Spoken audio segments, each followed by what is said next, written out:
This is Tall Tale TV, your podcast for sci-fi and fantasy short stories.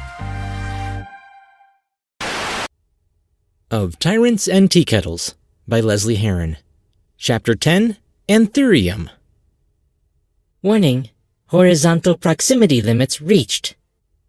The hazy red words flashing into his retina slowly swam into focus as Vel began to regain consciousness. The problem with having an AI built into your cybernetic eye is that you can never escape it, even with your eyes closed. Snooze alarm, Vel mumbled. Just like 10 more minutes. Confirmed. We'll resume imminent death warning notifications in 10 minutes. Wait, what? Vel's eyes snapped open, and immediately wished he hadn't. An overpowered spotlight was shining directly into his face, searing into the back of his skull. He clenched his eyes shut and tried to sit up. That's when he noticed the many leather straps restraining him to what he could only assume was an operating table.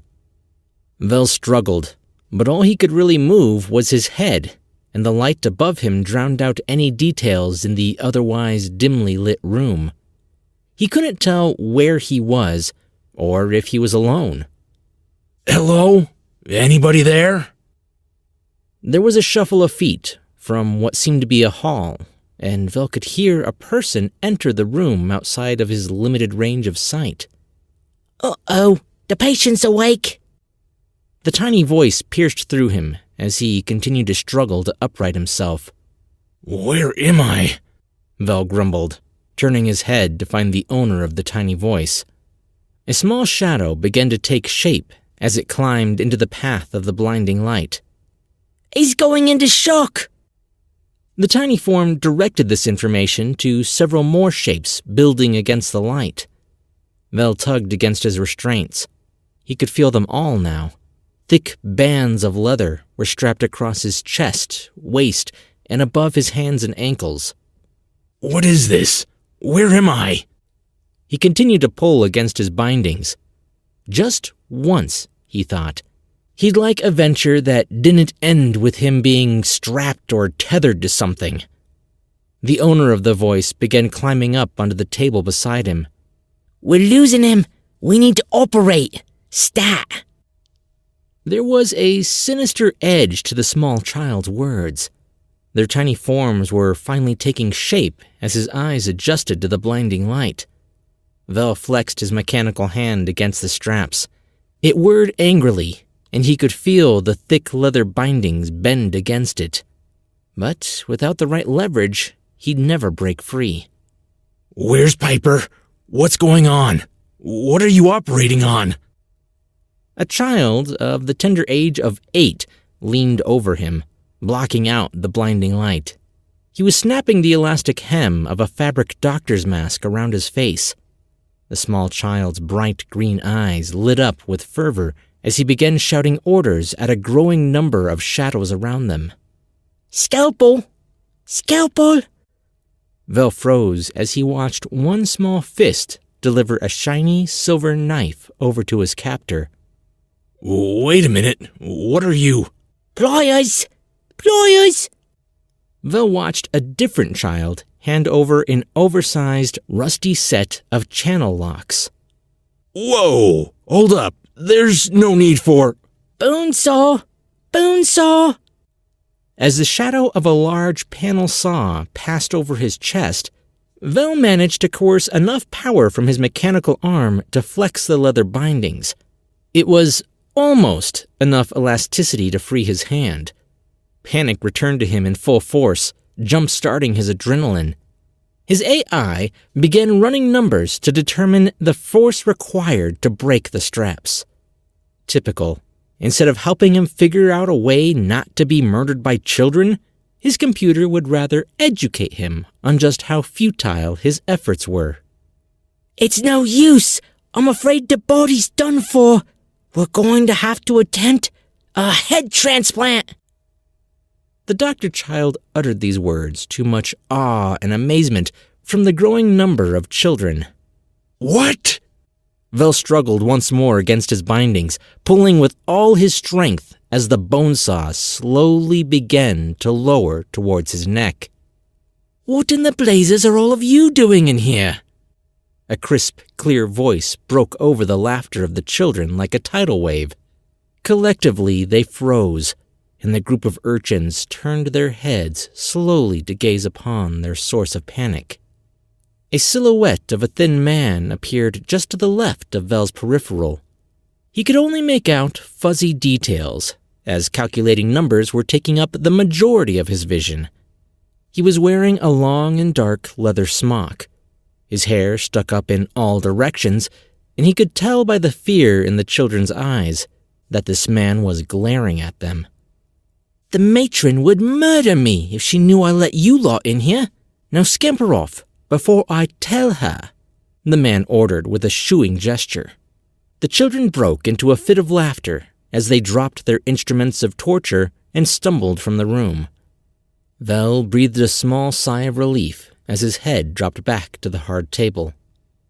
Thank you. What was that all about? Where am I? What happened?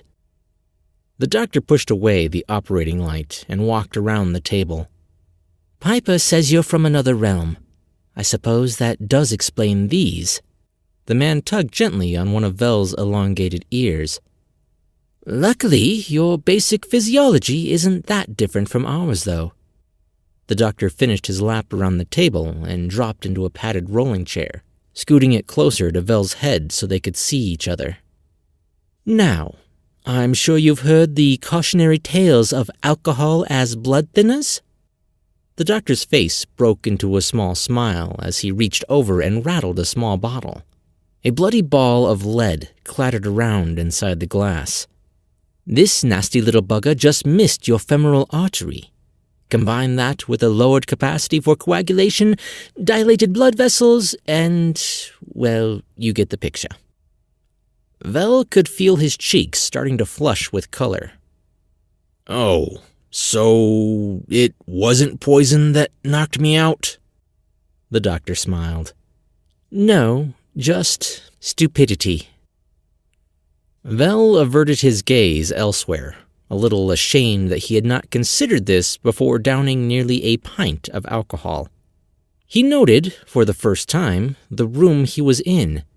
Unlike his brother's run-down morgue-turned-office, this place bore an actual resemblance to an operating room. The tiles were shiny and clean, the walls were barren and scrubbed, and the scent of disinfectant was apparent. "It is my professional suggestion that the next time you have a bullet wound, you pass on the wine. You're lucky to be alive." The doctor got up from his chair and rapped a knuckle hard against one of the metal plates on Vel's side. "I think this—" He paused, running a finger over the scarring where flesh was fused to metal. "Strange technology is what saved your life." Vel shifted uncomfortably away from the unwanted touch. He cleared his throat and turned his attention back to the doctor. "Well, that's good to hear. So, how about undoing these bindings?" "Oh, no can do. Chester asked me to keep you secure during his meeting with Piper." The doctor fell back into his padded chair and began scribbling on a freshly produced clipboard. Vel slumped back against the table. Of course, it was always money with that girl. He rolled his eyes as his AI began calculating its best estimate of what he might fetch on the black market. A door at the end of the hall burst open, the force sending it slamming hard into the scrubbed walls. Piper stormed into the room. Her anger was almost palpable as it radiated off her. Chester had followed her into the room, but at arm's length. Even at this distance, Vel could see the deep greenish-purple bruises around the man's neck. "What is the meaning of this? Daniel, unbind him! Now!" Piper's nostrils flared while she delivered this order. Now, Piper, please, reconsider." Chester's tone, though calm and collected, reflected a sliver of panic. He came to an abrupt stop just short of her reach. His hands gestured out in front of him. The augments alone could put you up for the rest of your life. You and your brother. Piper whirled around, threatening him with a twisted look of pure rage. She raised a finger at him, but said nothing. She couldn't conjure the words. She was too angry. If anyone was going to sell this cyborg, it was going to be her. She whipped around on her heel and threatened the doctor with the same accusatory finger. "Unbind him this instant, or you'll have me to contend with." Daniel wilted under her anger and immediately complied. He nodded furiously as he began undoing buckle after buckle. He gave Chester an apologetic shrug as he undid the last restraint. Vel rubbed at the growing welt on his chest where the leather had rubbed him raw. He twisted on the table to thank Piper for releasing him. Instead, he was met briefly with the palm of her hand as she slapped him hard across the face. Ow!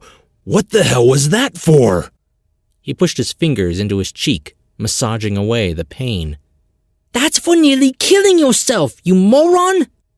She raised her hand again, despite the beginnings of tears in her eyes.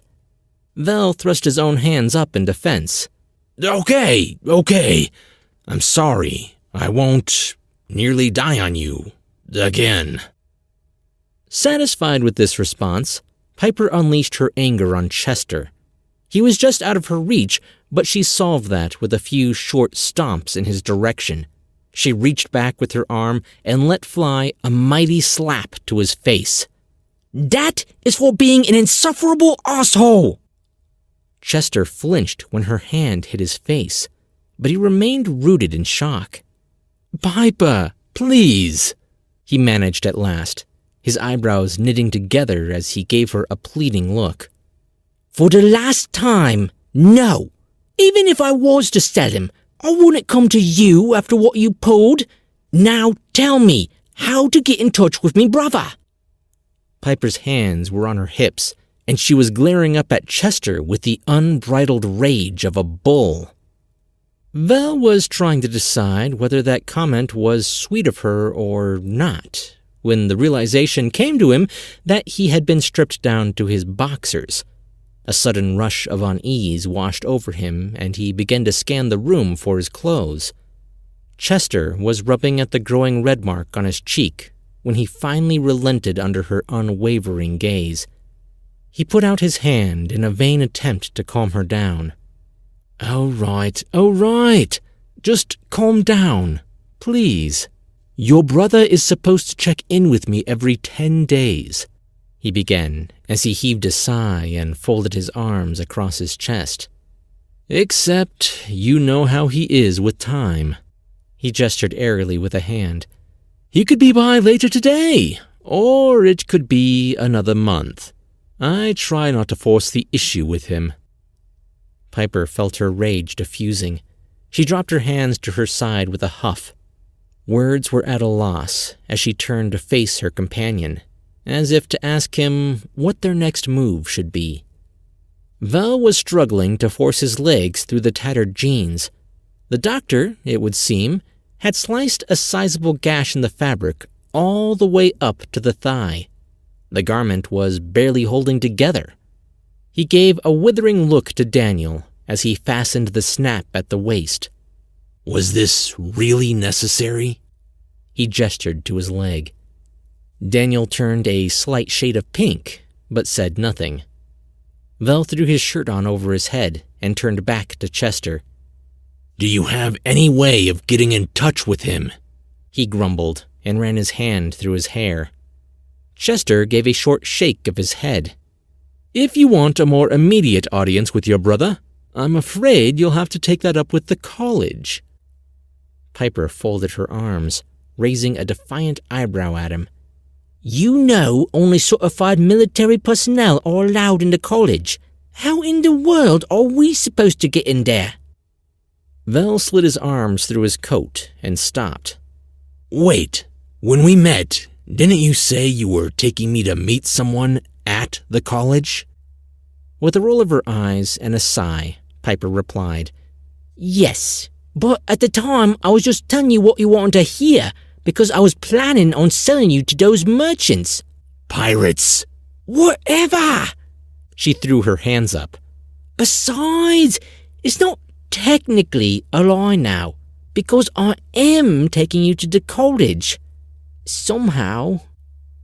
Piper tugged at her chin, pausing long enough to fall deep into thought. Chester smiled. Well, I wish you both the best of luck, because you're going to need it. He ripped off a slip of paper from the clipboard the doctor had been scribbling on earlier. He examined it for a moment, shrugged, leaned over the table, and began adding his own notes to the sheet. The smile never wavered from his face as he straightened up and handed the length of paper to Vel. He let out a chuckle as he gave the cyborg a hearty slap on the shoulder. Chester turned his attention back to the girl. Piper, you and your mechanical friend are always welcome to stay here, should your plan fail. Vel's AI was busy translating the foreign language and scribbled numbers into something more recognizable. After a few minutes, the numbers stopped calculating and landed on a large, incredibly large, monetary value. In his life, he'd never seen this many credits. Not even when he had ended up on that sandy beach filled with pirate treasure. His mouth fell ajar as he looked back up at the man. Holy... Can't we just put the bullet back in? Chester let out a bark of a laugh. As much as I'd like to shoot you, no. He turned on his heel and began walking out of the room. Take your time paying me back. I'm in no rush. I have a generous annual interest rate of only 25%. He stopped, his hand still stretching for the door. He glanced over his shoulder. Or you could pay it off with some of those augments of yours. Your call.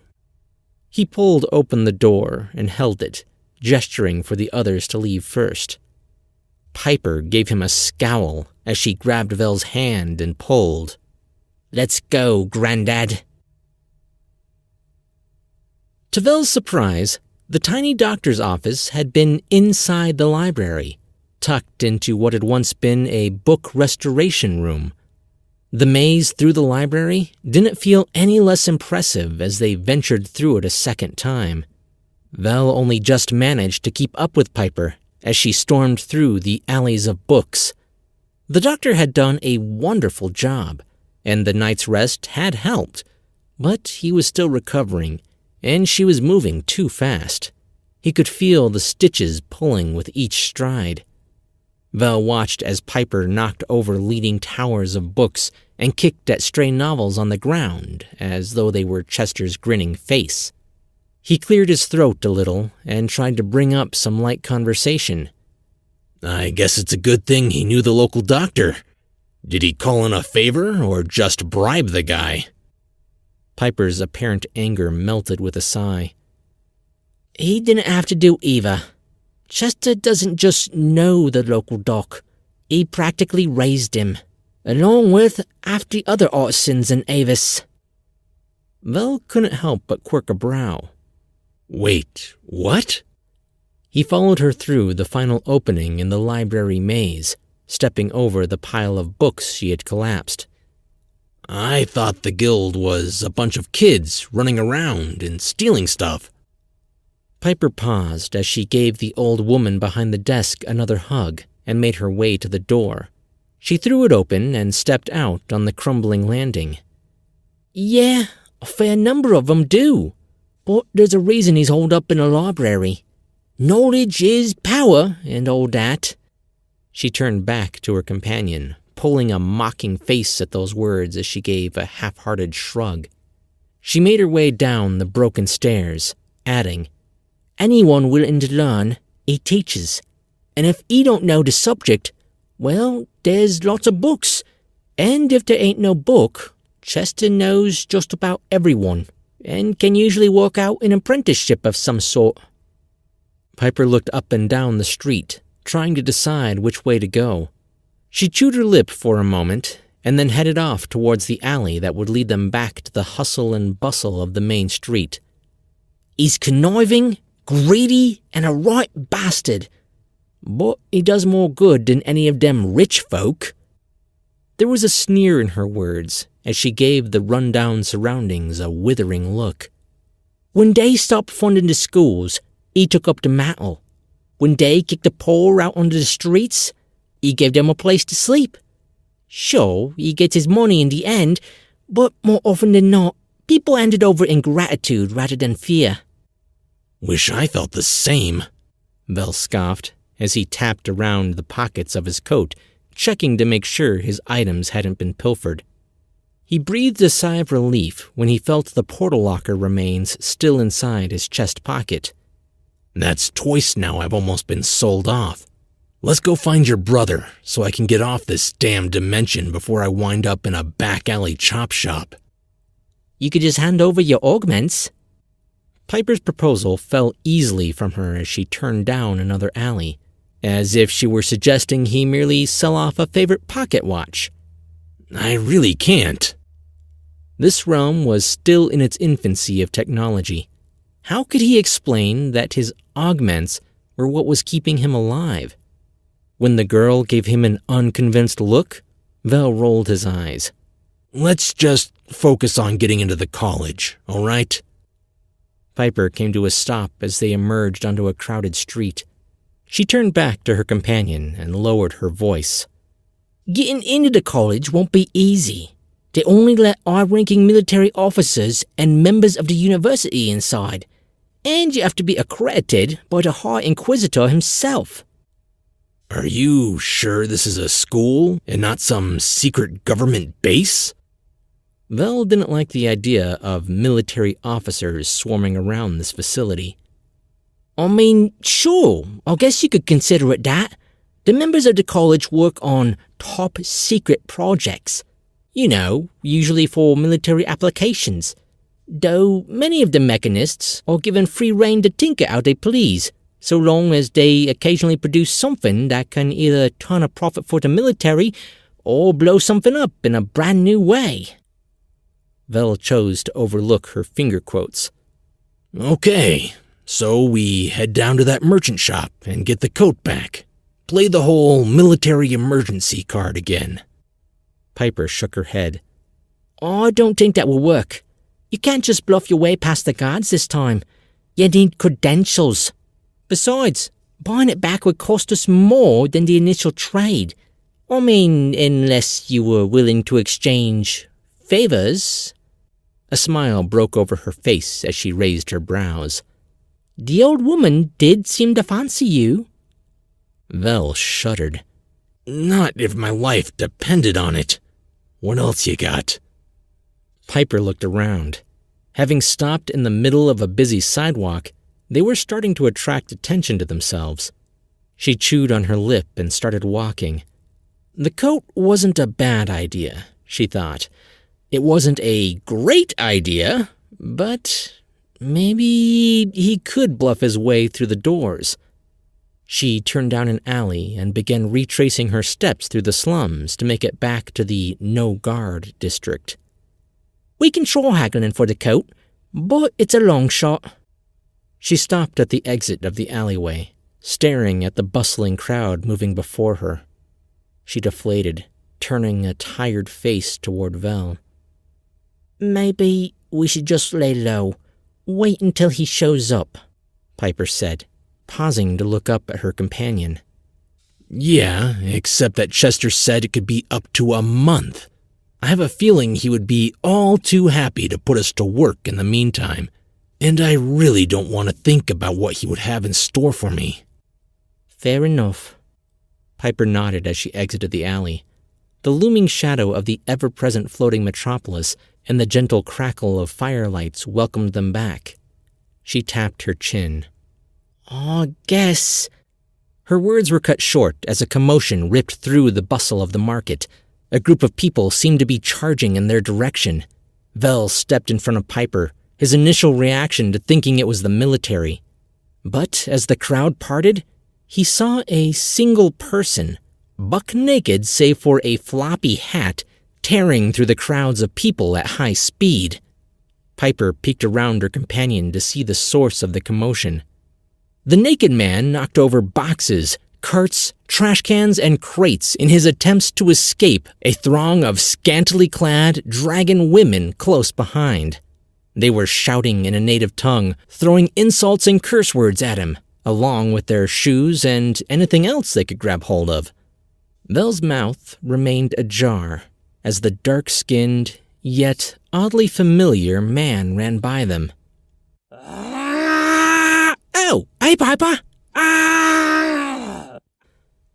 Vel couldn't help the tremor that began to spasm under his mechanical eye.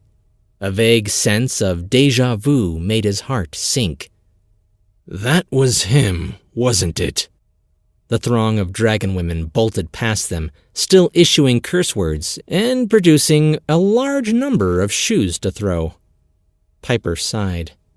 "Yup, that's Atticus." Of Tyrants and Teakettles is Book 2 of the ongoing Sci-Fantasy series by author Lesley Herron. Join us as the adventure unfolds, with new chapters releasing every few weeks. "One of the kids said you needed to see me. Is everything okay? Did he make it out of surgery?" What? Oh no, he's perfectly fine. Daniel finished operating on him hours ago. "And you're just telling me that now?" Right. A bit of an oversight on my behalf. Sorry. But we have bigger matters to discuss. For instance, how much do you want for him? Are you trying to buy him from me?" He's half dead, violent, and frankly, I just want to do you a favor to make up for how I handled the situation with your brother. Say 500? "A favor, right. Has nothing to do with all the off-world augments on him. I bet a tinker at the university would pay 50,000. Favor my ass." Piper, I only want what's best for... Oh, very well. Let's say 10,000 and I save you the trouble of finding a buyer? "He's not for sale." 20. "For any price." How about in even 1,000 for just his arm? No? 750 for the elbow down. Fine. How much for just a finger? "Oh, you can have one of those for free. I've got a spare right here in my pocket." You do? Oh, well, that's not very ladylike.